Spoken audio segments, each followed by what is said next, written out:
Allah wahdahu la syarikalah wa ashhadu anna Muhammadan abduhu wa rasuluh amma ba'du.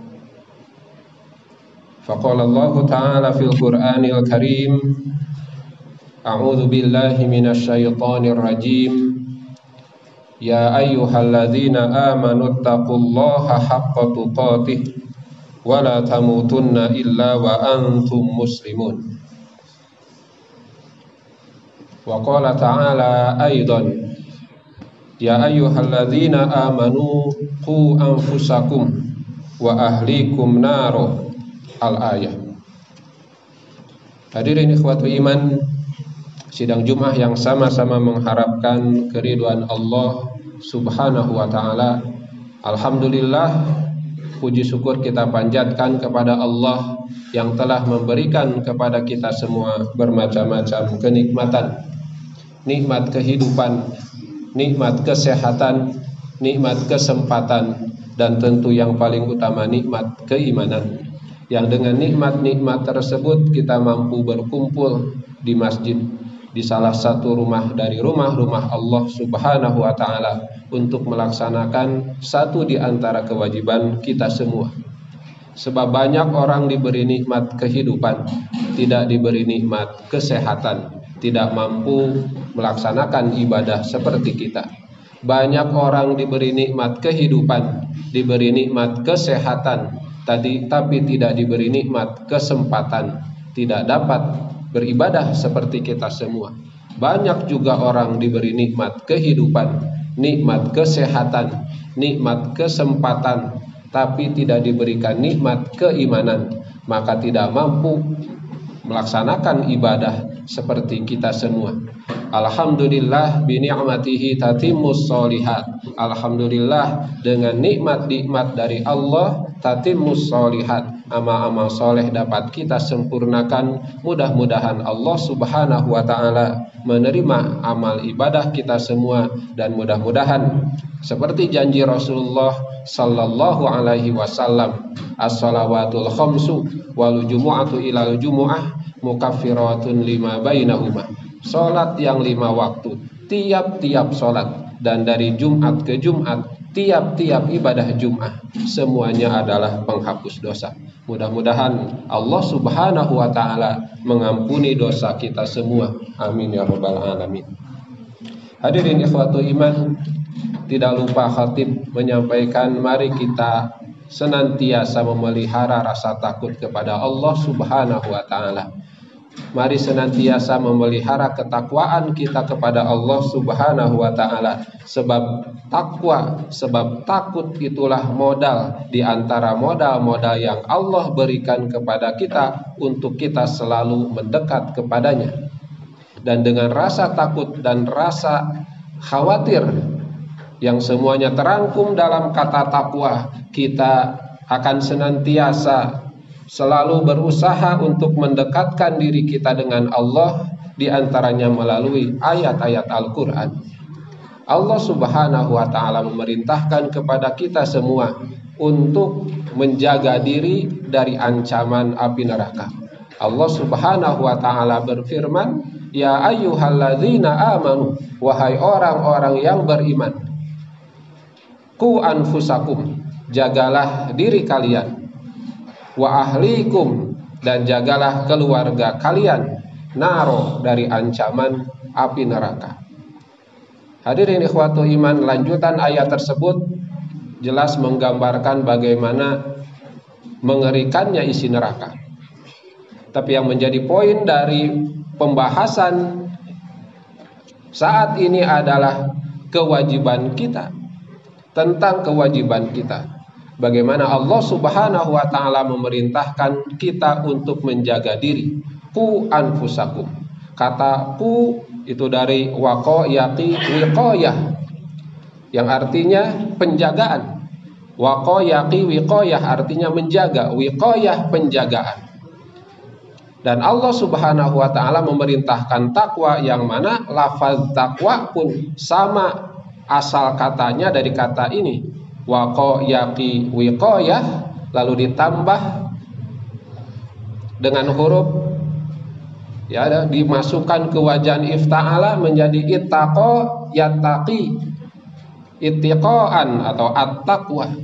Buatlah penjagaan. Jadi ja'lul wiqayah, takwa adalah ja'lul wiqayah, membuat penjagaan, membuat benteng, membuat penghalang antara diri kita dengan neraka, membuat penghalang diri kita dengan kemurkaan Allah Subhanahu wa ta'ala.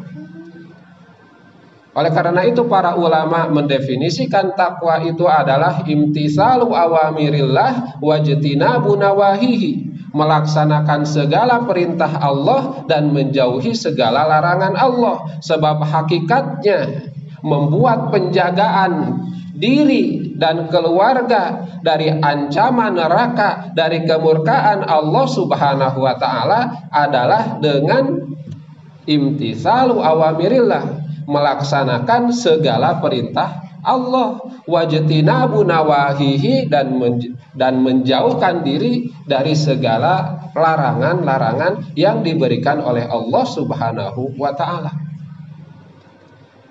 Tentu hadirin ikhwatul iman, sifatnya masih abstrak, mujmal, masih perlu bayan, masih memerlukan penjelasan. Maka di antara tafsir yang membahas tentang surat At-Tahrim ayat ke-6 tadi, qu anfusakum wa ahlikum naro, dalam pendapat salah seorang sahabat yang utama, yaitu sahabat Ali bin Abi Thalib radhiyallahu anhu, maka yang dimaksud dengan ku anfusakum wa ahlikum naro itu adalah adibu auladakum, didiklah keluarga kalian. Jadi hadirin ikhwatul iman, yang asalnya abstrak, jagalah dirimu dari ancaman neraka, kata Ali bin Abi Thalib, yang dimaksud menjaga diri dan keluarga dari ancaman api neraka adalah dengan cara mendidik diri, mendidik keluarga. Dengan apa? Tentu dengan apa yang diajarkan oleh Allah Subhanahu wa ta'ala melalui lisan Rasulullah Sallallahu alaihi wasallam, baik itu dalam Al-Quran ataupun dalam Al-Hadis. Lalu kemudian hadirin ikhwatul iman, cara pendidikan Rasulullah Sallallahu alaihi wasallam untuk menjalankan perintah Allah itu ada tersebar di dalam ayat-ayat Al-Quran, juga tersebar di dalam hadis-hadis beliau Sallallahu alaihi wasallam. Kita ambil salah satu contohnya, bagaimana mendidik yang diinginkan oleh Allah Subhanahu wa ta'ala. Di surat Al-Jumu'ah ayat 2, Allah Subhanahu wa ta'ala menyampaikan bagaimana cara mendidik diri, keluarga, umat, bangsa, negara, masyarakat. Kata Allah, huwallazi ba'atsa fil ummiyina rasulam minhum. Dialah Allah yang telah mengutus seorang rasul dari kalangan orang-orang yang ummi itu, seorang rasul yatlu alaihim ayatih, yang membacakan kepada mereka ayatihi, ayat-ayat Allah, wa yuzakkihim, dan mensucikan mereka, wa yu'allimuhumul kitaba wal hikmah, dan mengajarkan Alkitab, Al-Quran, dan Al-Hikmah. Jadi hadirin ikhwatul iman, melalui ayat ini Allah Subhanahu wa ta'ala menjelaskan bahwa cara, metode pendidikan yang harus kita lakukan kepada diri, kepada keluarga, kepada murid-murid kita, kepada masyarakat adalah dengan 3 tak, kalau mau disebut seperti itu. Yang pertama tilawah, yatslu alaihim kitab Allah, wa yuzakkihim, tak yang kedua tazkiyah, dan yang ketiga ta'limul kitab wal hikmah. Jadi yang pertama yang harus kita lakukan adalah tilawah, membacakan ayat-ayat Allah Subhanahu wa ta'ala. Sebab hadirin ikhwatu iman, sebelum masuk ke proses taklim, nah dunia pendidikan sekarang menyederhanakan pendidikan itu pada proses pengajaran yang dalam bahasa Arabnya disebut taklim. Langsung saja proses taklim, mengajar. Walaupun isinya Alkitab dan Al-Hikmah, walaupun isinya Al-Quran dan hadis, walaupun isinya ilmu-ilmu agama dan lain-lain, tapi prosesnya hadirin ikhwatu iman langsung ke taklim, mengajar. Padahal Allah Subhanahu wa ta'ala di ayat tadi mengisyaratkan proses pendidikan itu sebelum masuk proses taklim harus ada proses tilawah, harus ada proses tazkiyah dulu, baru masuk ke taklim. Kita menyaksikan banyak orang faham Quran, banyak orang hafal Al-Quran, hadis, tapi pemikirannya liberal, pemikirannya menyimpang. Ada yang bergelar kiai, ada yang bergelar intelektual, kiai haji dan lain-lain, tetapi pemikirannya jauh, bahkan menerima syariat pun tidak mau. Apa yang terjadi pada hadiah hafal Quran, faham Quran, mengerti kandungannya maksud saya, tetapi kenapa pemikirannya liberal? Tidak mau menjalankan aturan-aturan Allah Subhanahu wa ta'ala, anti syariat. Hadirin ikhwatu iman, bisa jadi salah satu sebabnya, sekali lagi salah satu, bukan satu-satunya, salah satu sebabnya karena tidak melalui proses pendidikan, metode yang diajarkan oleh Allah Subhanahu wa ta'ala. Seharusnya tilawah dulu, dibacakan ayat-ayat Al-Quran untuk pengkondisian jiwa. Sebab Al-Quran itu syifaun lima fis sudur, obat penyembuh untuk segala penyakit yang ada di dalam dada kita, di dalam hati kita, penyakit-penyakit iri, dengki, syirik, termasuk pemikiran liberal. Al-Quran adalah obatnya. Pengkondisian jiwa, dikondisikan pendengarannya, jiwanya, di satu frekuensikan dulu dengan Al-Quran melalui proses tilawah. Lalu sesudah itu masuk proses yang kedua, tazkiyah, disucikan, dibersihkan pemikirannya, dibersihkan tauhidnya. Makanya ada dalam proses pendidikan itu disebutnya al-iman qoblal Quran, al-adab qoblal ilmu. Harus ada iman dulu sebelum belajar Quran, dan harus beradab dulu sebelum menerima ilmu. Maka hadirin ikhwatu iman, proses tazkiyah, proses pensucian diri, pensucian jiwa adalah satu proses yang sangat penting dalam pendidikan. Baru sesudah proses tilawah, tazkiyah berjalan, masuk ke proses taklim, mengajarkan Al-Quran dan Al-Hikmah. Hadirin ikhwatu iman, sudahkah demikian proses pendidikan kita di rumah kepada anak-anak kita, di sekolah kepada murid-murid kita, ataupun kepada masyarakat? Hadirin ikhwatu iman, mari kita renungkan, sudahkah proses pendidikan kita sesuai dengan Al-Quran? Barakallah li wa lakum.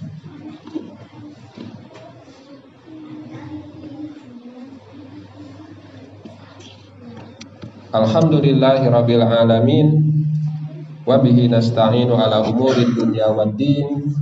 Wassalatu wassalamu ala ashrafil anbiya'i wal mursalin. Ashhadu an la ilaha illallah wahdahu la syarikalah, wa ashhadu anna Muhammadan abduhu wa rasuluh. Amma ba'du. Hadirin ikhwatu iman, jadi untuk membentuk pribadi-pribadi takwa, termasuk diri kita sendiri dan juga keluarga kita, memerlukan proses yang tidak sederhana. Makanya Allah Subhanahu wa ta'ala selalu memerintahkan kita untuk membaca dan membaca. Sejak awal ayat pertama turun, Allah tidak langsung menyuruh beriman, Allah tidak langsung menyuruh sholat, Allah tidak langsung menyuruh ibadah, tetapi Allah Subhanahu wa ta'ala memerintahkan kita untuk membaca, untuk meningkatkan ilmu. Maka hadirin ikhwatu iman, menyelamatkan diri, menyelamatkan keluarga membutuhkan ilmu dan membutuhkan proses pendidikan yang lengkap. Mudah-mudahan kita diberikan kekuatan oleh Allah untuk mampu melaksanakan proses pendidikan ini, baik di rumah, di keluarga kita, ataupun di masyarakat, juga di persekolahan, dengan baik sesuai dengan perintah Allah. Dan mudah-mudahan ke depan hasilnya tentu diharapkan bukan lagi generasi yang muncul seperti saat ini, atau generasi yang kita lihat korupsi, kemusyrikan, dan hal-hal yang lain yang tentu jauh dari Islam. Mudah-mudahan ke depan yang lahir adalah generasi yang baik. Tentu hal itu tidak akan terwujud kalau kita tidak mengupayakannya sejak sekarang. Itu saja yang bisa disampaikan. Mudah-mudahan sekali lagi Allah memberikan kekuatan, kesabaran kepada kita untuk melaksanakan segala perintah Allah dan untuk menjalankan proses pendidikan di rumah, di sekolah, di masyarakat sesuai dengan bimbingan Al-Quran. Rabbana la tuzigh qulubana